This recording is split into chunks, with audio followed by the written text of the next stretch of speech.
FM Hruaina Eng program ba kan lo let le ta a Sinfo studio changin Marina Khiangte kania min ngai thatu zong zong te in zawa in che bai kan buk le chewani zanin kan program a hian zai moi tak tak le thu soi ngai nom tak kan ngai thale anga kan program chan nan Cindy Lalthanpuii in ka famkim lohna ti famkimtu ti hla thiam tak meya asakha in ngai thate ang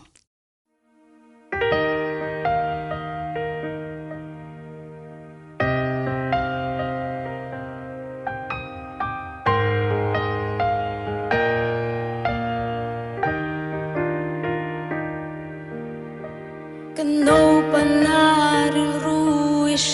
lalpa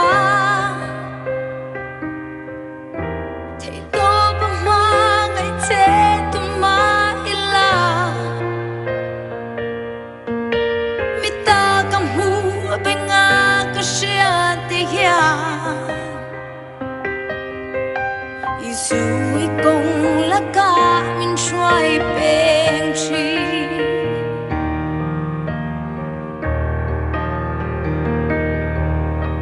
Hinung ruk te a ka vei te hi Sui chua ki dao chua pui ngom ni la Mi ten kan nun min chiang min thi reng chin Thun thu dang mi ten min zia sam chin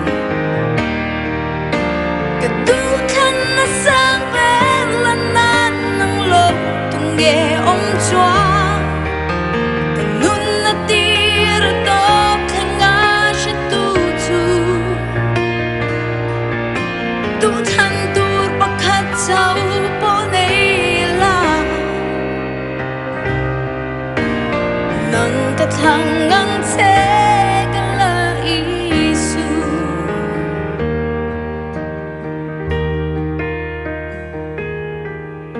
Ching Lena qua vel ka fan chang hia Le mi den nun chiar dan ang chiar lo ba Suang tua na ramani ko vera tengin Mi mul mi a min ti chang ka tong fo chi Tin sẽ đang có cái tâm trạng ya tâm lại nó khác lên ta buồn đây lo vin lúc ngày nó thua thêm nuôi có ông chàng ya đằng lâu chú tu đằng đây cái ngày ngày lâu Tanna sang ven la nan nang lom nghe ông choa nun na tir to khen nga she tu zu tu than tur pakhat chau po nei la nang ka thang ngang che ka lal isu tu than pakhat chau po nei la nang ka thang ngang che ka lal isu ka famkim lohna ti famkimtu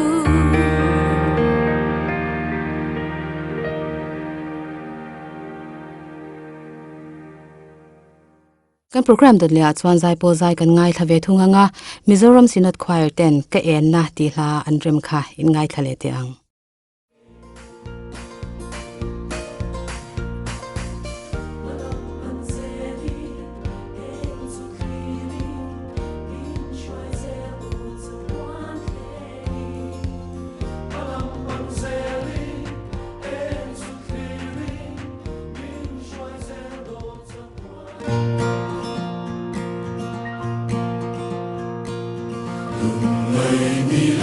Thusawi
Thusawi kan ngai thave thunganga Upa C.Lalsangluaia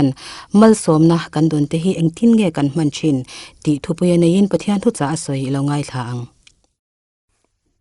pathian thu lo ngai thlang u zolne isaya le khabu bungkhat chang som pariat atanga somni zo hian lalpa chuan ho te u ingai tu tlang teng u in sual te chu sen larangin to ma sela vurangin awarang sen duk angin sen to ma sela beram mul angin a omang ti nuam takle thu oi taka in chuan in rama thil tha te in eyang nima sela in dulawa in hel chuan khan dain a eizawang cheu ati a lalpa ka chuan chu chu asoi to ani athulal pan kan zatan malmin som sakro se amen. Hey Israel fatahi pathianin adu sake mema anam thlante anni awangin Malsawmna tam takina vura amaro chu tiang taka Malsawmna avur ṭhin ni ma sela helmang takmai an ni ti ero chu kan Bible hian alang reng maya tuna kan Bible kan share tak ang khan ti nuam tak le thu oi taka inom chuan in ramathil tha te in eyang nima sela in du lova in hel chuan khan dain a ei zawng chu ti in avau khan ani a he Israel fa te hi kan revek maya hel mang tak mai le rilru het lo tak te poi an ni emmoni le o ati ve theya salatang ruai cho in an oma chuna chum dingin zana me alin me engin an kalkong an ma ruai ani a chutiang taka ahringa sana pathian ropui je mutu ani te po han ti la kan ti sualin arin omlova chuti chung chuan enge mo hleka an vela namdang sa khua an bele mai thin lai tak mai hi amak thin ang reng khop maya amak thin kan ti rual takero chuan mizo te po hi chu tiang chu kan ni ve deuh tho maya helai taka hi han ngai tu hovila kan ti lai taka chu ani a hey kan sap missionary te mangin mizo te hi minon jong chuak ani a Christian nalama kan han kal ngal maya chumi wang chuan kan ram te poi achang kangin ma son kan tilo theilawa kan khotlang nun chak takin ma son ani a chu pathian Malsawmna kan don te poni kan malam hun hi chu soitam ngai lavin akan hunglama kan local santo tekha han clear le tila nam mol tak bal tak kan missionary te pe chon khovela nam bal ber anti hial khopa chu tiang ang kan ni lain tuna ero chuan sap ho tenen kan khosak dan te poi in thawlu tuk ta big lowe mon chu ti tur khopin chan chin tha wangin ma kan lo som ta a kan khotlang nun alo nuam ta ani ti in soila ama ero chu mi kan soi rual chuan pathian Malsawmna kan don hi kan mang thiam lo hle mai hian ka retrina hey Kohhran statistic te han enila statistic sang ka soi man lawa ka en man bok lawa ma ni Kohhran bial kan presbytery omna chutiang statistic han clear thuak hian pian na lama kan pian na re thi achheviu maya pian pun lam hi kan uar viau ngai maya kan thi na ret ve thung hi chu aturu riau mai thung bok sia helai taka hi ngai tu ho atulin ka thina tin mi pa te kan piang tlem jok le ngala athia hian mi pa kan thi tam bok sia khalai tak kham Mizorama mizo te hian ngai tu atlang u ti in kan in so mani pathian hian kan athu kan zom chuan mal min som sakhi min tiama akan du lo kan helero chuan tuar thei kan ni ti lai taka hi kan ngai tu ho athale mai than mual han enila emo kum top Kohhran in khoma sun na kan han nei te hi han enila chatuan ramin pansan ta kan u naw te hi kum no pang te kum som thum atanga somli po kai manglo te thalai rual khatiang ang vel kha kan tam em mai ni kan than mual lama te po than lung te po zuk enila chung chu ani vel vek mai chu ta po chuan ani na dik taka chuan mei chia ain mi pa kan thanem zela tar thi kum tama wanga thi emo nat na thalawina min tlak bu ka wanga thi na hi chu tlem te jok ani wangin helai vel hi kan ngai tu athakop maya kan mi pa ten nu pui fanau te kan han nei ve dek deka kan boral san le a kum no pang te te in mei thai kan siama hengi tu mo nge engtin nge kan tiang ti hi kan ngai tu ngai khop maya hetianga thlamuang taka zalen taka kan omrual hian pathian Malsawmna kan don kan hman ṭhin dana hi in ngai tu chiangila heti ni chon kan nam hi kan boral mayang ti po hlom dewani mi pa ber kan tlem tlat sia kan thi zoi zoi boxi chuan engtin nge ka he kan Zoram hi om zelang tunlai khovel kan thlir chuan buai nai na khate mo chuti mai turani a chuti kara chuan kan then om loka namdang an pung thur thura in nek ngai chang te polo omang chung huna chon ache chuak tur mi pa kan tlem tlat chuan engtin nge niang boral mai tur kan ni chuwang chuanin kan thi dan chung chang te kan pian dan chung chang te chut in kan phim khurangai hle mai a le lam zong takin a nam zong kan soipon a woi me ang zong te pon ti ta ila ne kan mei chia ten namdang an nei chuan namdang mi pa pasala han nei chuan nam phat san tu kan ti ang reng boxi a chuti kara chuan mi pa kan tlem boxi pasal te po an mamo ve anga anei te pon kan thi san le zung zung boxi chuan tu thiam lo nge tu mo nge ti in ngai to ila kan Mizoram kan nam adam na turin mi pa te kanin ngai to chian ngai le a lai thil hi thil poi mo tak me ni ti ria in I har tharang u thalai te I har tharang u ti in kan in so mani athu kan share lalpan kan jatan malmin som sang ro se amen malzai kan ngai thavele thunganga Zorema Khiangte in Babulon luikam ti la asakha in ngai thale tiang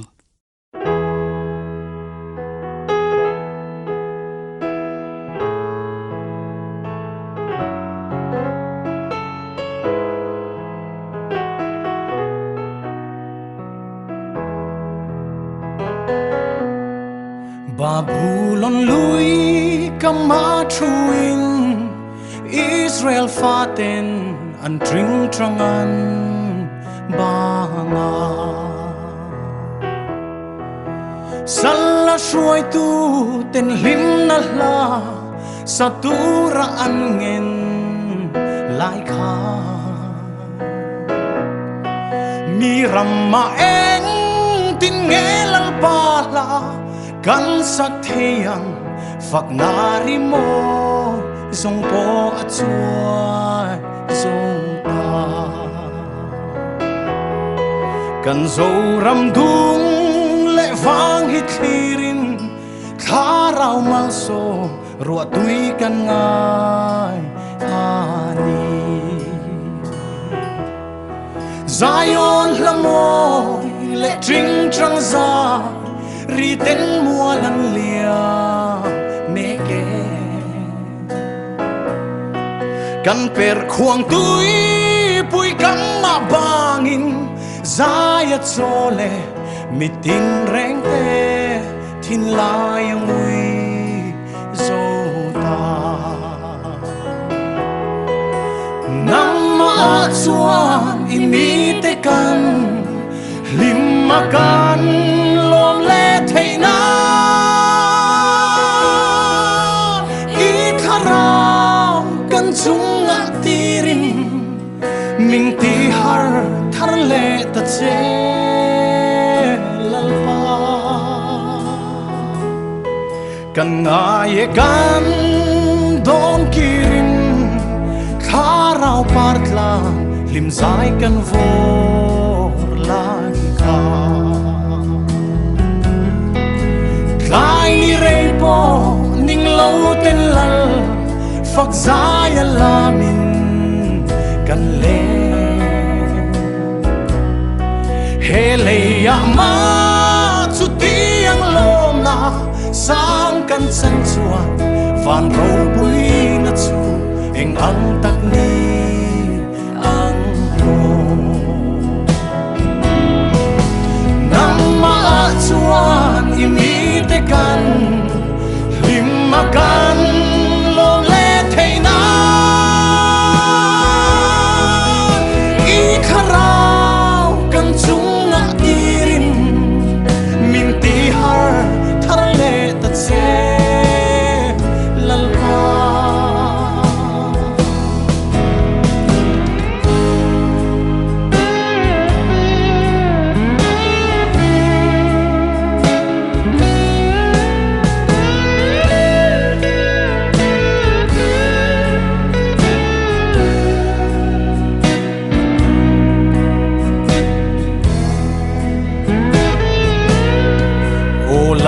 Giêsu lâu leng lẽ la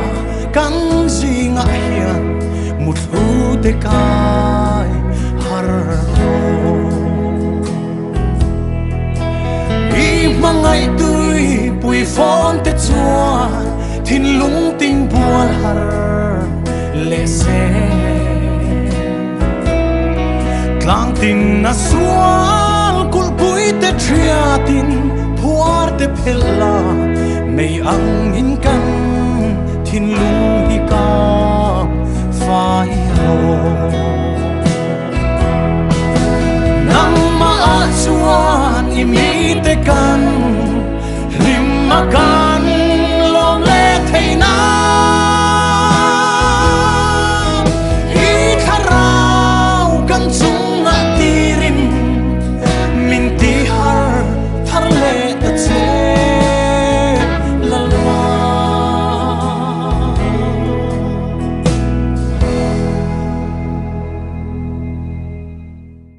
hun top kan lo thleng le tareng maya kan hun ti top nan Lengkhawm zai kan ngai thla anga Chawlhhmun Kohhran ten Christian hlabu number somruk pangana ansak kan ngai thadonia kan program te min ngai thlak saka min ngai hlut sak thin tu te chunga lom thu kan saya ka le zir top zan kan hun ngai dar sarila chan vea min lo ngai thlale cheu donia in zawain mangcha ule Rilru lawm zawng Sandam tu ning fakini lom laron saru amangai buang turi koveram tina buang seru koveram tina buang seru mangai na lein ba zawng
Na thu ka min shwai lu ta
Lalthanpuii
Rilru